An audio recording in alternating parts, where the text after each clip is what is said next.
of North Philadelphia, served 5 years in prison for robbery and says it was the best thing that ever happened to him. He came out with a sense of discipline and purpose that has taken him all the way to a world title. He is consumed with unifying the title and the big paydays that would bring. The unbeaten challenger, Joe Lipsey, has a lot going for him. He's got quick hands, good power, and a difficult southpaw style. He has an impressive record, as you see, but there are things that those statistics do not show. First of all, Joe Lipsey has not fought the higher quality opposition that Bernard has. He has never experienced the pressure of a world title fight. And for a variety of reasons, he has had only one fight in the last 16 months while he's waited for this title shot. And Dan, those are all negatives that Joe Lipsey has to overcome if he's going to win a belt today. Well, Alex, both fighters were in the ring. They're ready to go. But yesterday afternoon, we had a chance to sit down and ask both these guys about some of their thoughts concerning this afternoon's fight. If you weigh the scale on paper, I know I'm the better fighter. But that don't mean squat until you get in the ring. In the ring, I have to win. Bernard has to win. Papers and records don't beat other records. It shows that one guy might have advantage if you betting, but it doesn't show that this guy definitely has a blowout chance. Buster Douglas showed you that when he fought Mike Tyson. I don't underestimate nobody. Don't get the wrong message. Don't get the thinking that I'm overconfident. I'm just confident. I'm sure of myself. I know the important thing is to enjoy in each moment, every second of this, day by day, because this is a memory that I'm going to have for the rest of my life. So I'm going to have fun with this, and then when it's time to fight, I'm just going to let it come out. I'm let just be me, fight the style that I know I'm best at, and win this fight. I'm not going to tighten up and hurt my efforts, Let's crunch the numbers for this afternoon's fight. Go to our tail of the tape. You'll see that Bernard Hopkins is 2 years older than Joe Lipsey, but the big difference is in height. He's 3 1/4 inches taller than the challenger, Joe Lipsey. The rules of this afternoon's fight are the IBF rules. The 10-point must system is in effect. The 3 knockdown rule and the standing 8, both are not in effect. A fighter cannot be saved by the bell in any round, and only the referee has the power to stop the bout.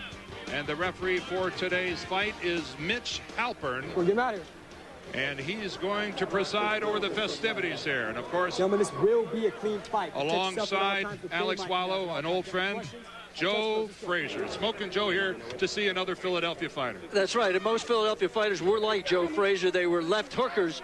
Bernard Hopkins, interestingly, Dan, has most of his power in his right hand. He is not typical of a Philadelphia fighter, but he is typical in the fact that he's well-schooled, knows how to defend himself, and he's learned an awful lot in those gyms of North Philadelphia. A lot of stars, a lot of dignitaries in Las Vegas, where later tonight in this ring will be Frank Bruno and Mike Tyson. And the IBF Middleweight Championship is underway. This bout scheduled for 12. And you heard Joe Lipsey say he wasn't going to tighten up, he was going to have fun, and it's interesting that he came right out and was the aggressor. He has to establish some respect. Ooh, he got hit with a right hand coming in by Bernard Hopkins.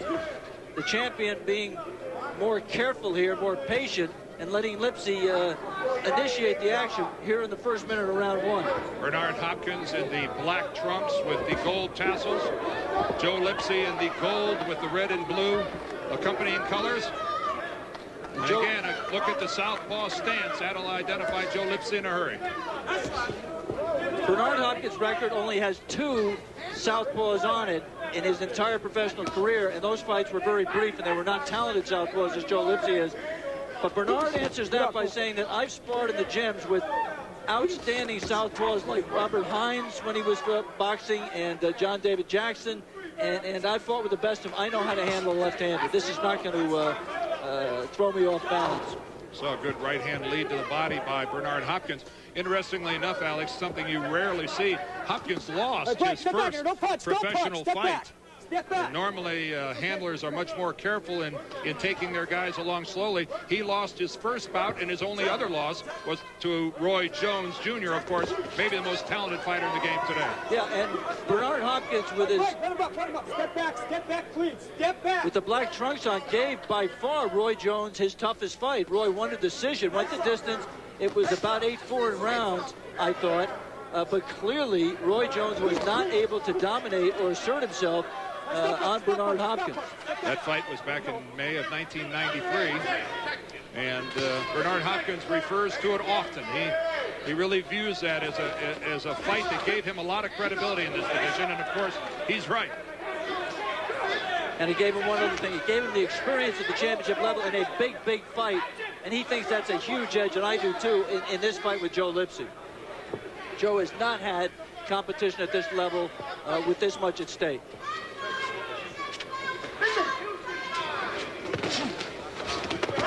You can see already, Dan, both men have all the punches. They can jab, they can body punch, they can put punches together. There's not been a lot of combination punching yet in this kind of in-between round, not just feeling out, not all out aggression either. Well, you got a hint as to Hopkins' skills when you saw him throw a combination on the counter punch, falling back into the ropes. That's not an everyday move. Don't punch. Get back. Moving inside the final 10 seconds of the first round. Again, this for the IBF Middleweight Championship here from Las Vegas. The fighters meet in the middle here for the beginning of the second round. Both of these guys not overly cautious. Oh, they're a good combination, a good right hand by Hopkins. Bernard Hopkins not wading in as he customarily does. You can see that Joe Lipsey already has his respect. Fight a smart fight, Bernard. I think he knows right away. Stop punching. You hear the referee say, stop punching. Neither man stopping punching. They're going to hear from him. And it's a good move by Mich. Let's go. Come on, clean fight. Go. The referee takes control. I think Bernard already knows that he can hit Joe Lipsey with the right hand. And it's just a matter of him finding the right openings and picking his spots and not getting hit back.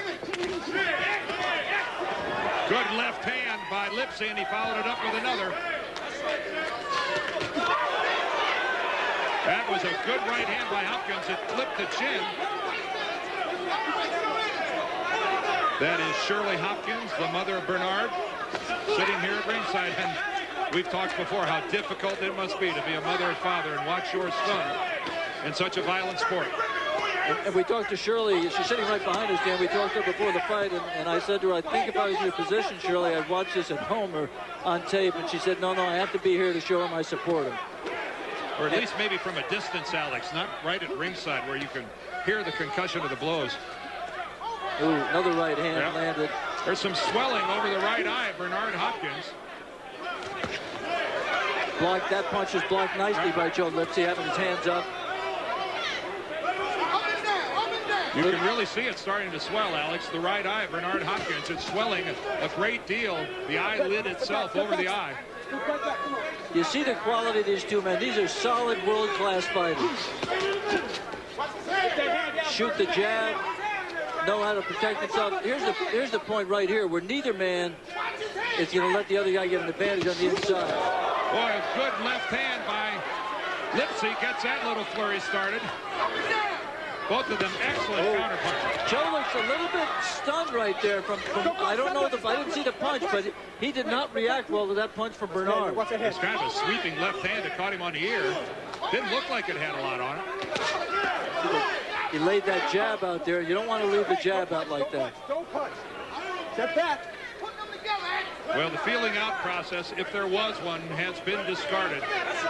Very tough fight to score. Both men scoring their share and missing their share. They're working there.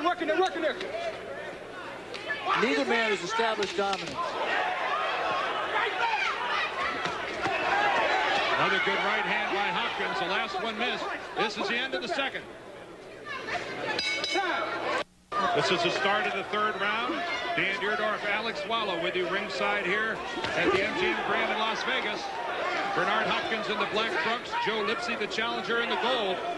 And right now, Alex, we saw during that 60 seconds between rounds them working with the end swell on the right eye of Bernard Hopkins. That's right, and the wear and tear is also showing on Joe Lipsey. He's cut under his upper lip, and they worked on that in his corner in between rounds. Oh, good digging left hand by Lipsey.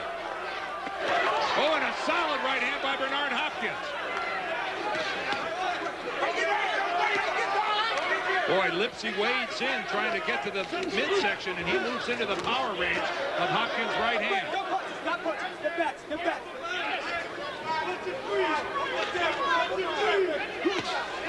Good clipping right hand by Lipsey finds the jaw of Hopkins. There is Joe Lipsey's son, Joe Lipsey III, the 5-year-old here at ringside, watching his dad do his thing. And his father right now fighting very well. And that's Joe Lipsey's wife and the mother of his child, Sandra. Hey, go Sandra, come back. Come.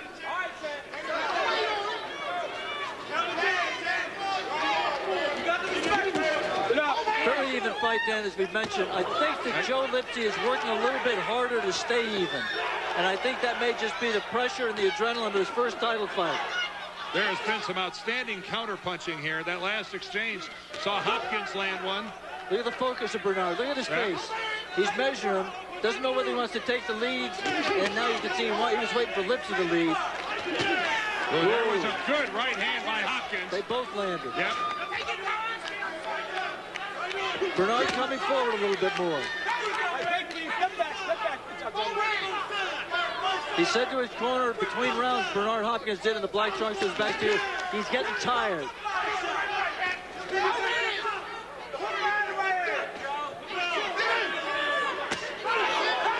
Powerful right hand by Hopkins. He catches arms, gloves, whatever, boy. You just feel the concussive power. We should point out, in talking about the fatigue factor with Joe Lipsey on the right, that the first time this fight was scheduled was canceled because he had an asthmatic condition. He does have asthma, and he had a bad reaction to medication. And Good Lord, the potassium in his blood. Whether that has an effect on his endurance or not, we'll just have to watch and talk to him about after the fight, win or lose. Again, Bernard Hopkins with the right hand, dominated. An outstanding fight in progress here as we come to the end of the third round. Welcome back to Las Vegas. This is the start of the fourth round. And you wonder if these two guys can keep this pace for 12, Alex. They're landing some heavy blows. They're expending a lot of energy. You just see the benefit, the experience that Bernard Hopkins in the black trunks has had. And getting up for a big event like this, he just seems more relaxed and less fatigued. Seemed to me to take over the fight in that last round, Dan. Whether he can maintain control or not, we'll see. Well, it seems to be the punch in this fight is the right hand of Bernard Hopkins, and whether or not he brings it to bear or not, as a decisive factor, we'll have to wait and see. But it is the punch that when it lands right there, you hear it and you feel it. One thing's for sure, I really did believe that Bernard would have more trouble adapting to a southpaw, and he is instantly found the key and has fought as though he's facing an orthodox right-handed fighter. Again, Bernard Hopkins over 3 inches taller. Straight left there by Joe Lipsey coming in. Down the pipe. Over 3 inches taller than Lipsey. In fact, he said, we asked him to describe Lipsey. He said, well, he's about the size of my mother. Talking about his height or lack thereof. Let him up, don't punch, come on, break, don't punch. Just as the referee says don't punch, Bernard Hopkins punches, the referee says last one, which we assume means the next time he does it, he'll lose a point. That's just Bernard Hopkins trying to intimidate a kid who's coming up trying to take his title away. Well, Bernard very well aware of the reputation of Philadelphia fighters over the years for their toughness, and he can't talk long enough or loud enough about how proud he is to represent Philadelphia in their illustrious boxing history. A digging right hand by Hopkins. And a wrestling throw there by Lipsey, throwing Bernard off and trying to land a punch. He's a strong young man, compactly built as you see. You see the width of the shoulders. Chopping right hand by Hopkins. Oh, and a leap Powerful combination by Hopkins. Both of them landed on the head of Lipsey, and wisely he grabs. He grabs, and he took those punches. That was a hard combination by a world champion. And Joe Lipsey has to find a way to avoid those punches, but he does prove that he's got a solid chin. Oh, a right uppercut, and Bernard Hopkins lands and knocks down Joe Lipsey. It's over. Mich has stopped this fight. This fight is over. You're right. It was a right uppercut by Bernard Hopkins, and that hurt Joe Lipsey badly. He's talking to Dr. Robert Boy in the ring.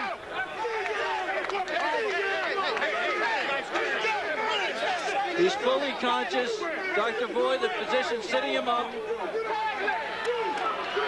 Remember, about 30 seconds prior to that, a combination hit Joe Lipsey clean in the head.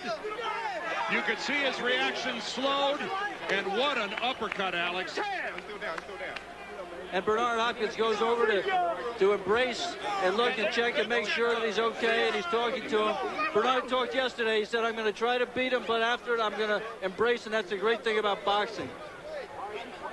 How about how quickly Mich Alpern called the fight? Well, he was right. That's darn right he was right. You know, that was, as the British say, well stopped. There's Dr. Robert Boy, the Nevada physician, looking at him. And there's Bernard Hopkins celebrating as he deserves to do. It was a decisive victory. And it does put Bernard Hopkins in the place that he wants to be, in line for the big money shots that he should be thinking about, that he wants so badly. We still have a lot of boxing coming your way. We're going to take you back and show you one of the great fights of all time. Sugar Ray Leonard and Tommy Hearns, plus we'll have an extensive preview of tonight's Frank Bruno-Mike Tyson fight. All of that still to come here on ABC's Wide World of Sports. Okay. Let's take a look at some of the punches that caused the damage that ended Joe Lipsey's dream of a world title. Coming in, pulling with the left, looking with the right. He landed the right on top, and you see Joe Lipsey's legs go a little bit there. Another right hand right down the pipe, and Joe Lipsey is just not reacting well. He tries to grab. Now let's take a look at the knockout. I saw that. On the right of your screen, the champion coming in. Joe Lipsey firing a straight left. The champion stepping back, a right uppercut that absolutely stopped Joe Lipsey dead on his feet and lined him up for the right. It was that uppercut and then the right and then another right, and down he went, and the fight was over. You could see, even before he hit the canvas, you could see the referee waving his right arm, saying the fight was over. I think a magnificent job of refereeing by Mich Alpern. And you will not see a more powerful punch than that uppercut by Bernard Hopkins. You're going to be champion, man. You're the champion. We'll be back here in Las Vegas with a lot more to come. We've got the Tyson-Bruno preview. We've got Leonard Hearns, too. So stay with us. ABC's Wide World of Sports will continue after this and a word from our ABC station. Mike Tyson fought Frank Bruno once before. This is what happened. Tyson gets nailed with a left hook. Tyson looks wobbly as he attacks Bruno. That's the first time I've seen anything like Tyson staggered. Mike Tyson doesn't seem to have that fiery look in his eyes. Bruno versus Tyson, WBC Heavyweight Championship, Saturday, March 16th, live on pay-per-view. The Championship, Part 1. Call your cable or satellite company. Executioner, I can execute my ability. And I was setting him up, yes, with the right hand. I mean, I seen it right down the pipe. I know I was a quicker and elusive fighter. It just took a little bit of time. You know, I've been out the ring for 8 months. Prior to the fight I had last month, which only last 24 seconds, so it wasn't no workout then. So I really wanted to get a couple rounds in. And I'm not saying that I carried Lipsey, but I was being a little patient than last fight. Where do you go, Bernard, from here? What is the plan for the next year? What do you have in mind? I want my promoter, Butch Lewis, to pit these guys to the test because they don't want to fight me. I think Butch and Don can get along in the business part and moving me to the middleweight championship, unifying the championship, being undisputed middleweight champion of the world. If Don King can do business with Bob Arum, with Oscar De La Hoya, and Chavez, I'm pretty sure he can work with Butch Lewis. I want to be the next Marvin Hagler. Butch Lewis, when he first signed me, he wrote out a bio file for everyone to say that I was the next Marvin Hagler in the 90s. Now I have the opportunity to prove that. I wish in this year early next year that I can unify the title. If not, I would like to fight Roy Jones Jr. Congratulations. He's the baddest man in town. I want to fight the baddest man in town. Congratulations to you. You're the baddest man in town in this ring right now. And congratulations to you, Bernard. Let's go back to ringside and Dan Deardorff. Thank you, Alex. We will never refer Bernard Hopkins, though, as Mr. Soundbite. He can't go. Coming up, we've got Leonard Hearns 2 plus a Bruno Tyson preview. Stay with us. We'll be back to Vegas in a minute.